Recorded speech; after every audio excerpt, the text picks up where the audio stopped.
Hi guys, it's me, Jenny Weasley.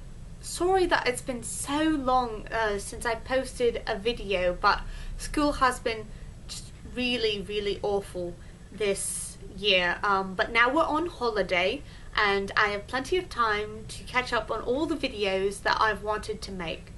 Now the video that I'm going to make today is going to be aimed at my Muggleborn watchers, because I've had a few comments and questions from my Muggleborn watchers and my Muggleborn friends about how I crochet, because they're often really surprised when I tell them that I don't do it by hand, you know, the traditional way, that I actually use magic, and they're often surprised that you can use magic to crochet. So I'm going to teach you how to make a granny square today using magic.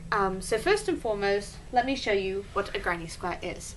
So this is a granny square. Mine is grey because the blanket that I'm making right now is grey, and as you can see it's just a bit bigger than the palm of your hand. And the idea behind a granny square blanket is that you make a lot of these. I think you have to make about 252.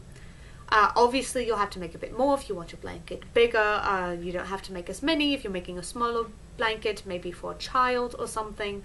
But you make a bunch of them and then you sew them together and it makes a blanket. Now I won't show you how to sew them together on this video. That will be a different video, but I just wanted to show you how to actually make them.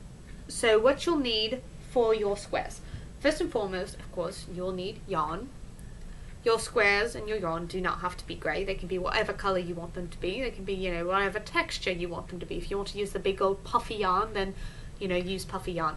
But I'm just using normal grey yarn for my blanket.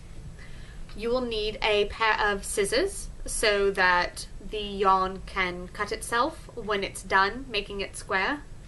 And then, of course, like always, you will need your wand to cast the spell. So normally I do these upstairs in my room, so I don't have to worry about the squares getting bothered by anything, but the lighting is actually a bit better downstairs, so I decided to make the video downstairs. And since Fred and George are no longer at home, I don't have to worry about them getting destroyed.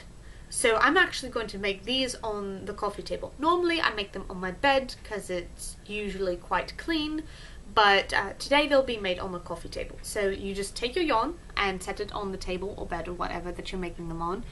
Probably don't want to make them on the floor because it will just roll around and get quite dirty, and then that doesn't really make for a good blanket.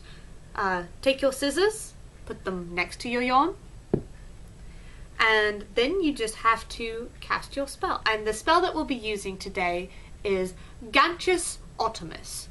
So my yarn's on the table, my scissors are on the table. I'm going to cast my spell and just let it take care of itself. So thank you guys so much for watching. Don't forget to comment, to rate, to subscribe, and I hope you have found this really useful and helpful. So Ganchus Optimus.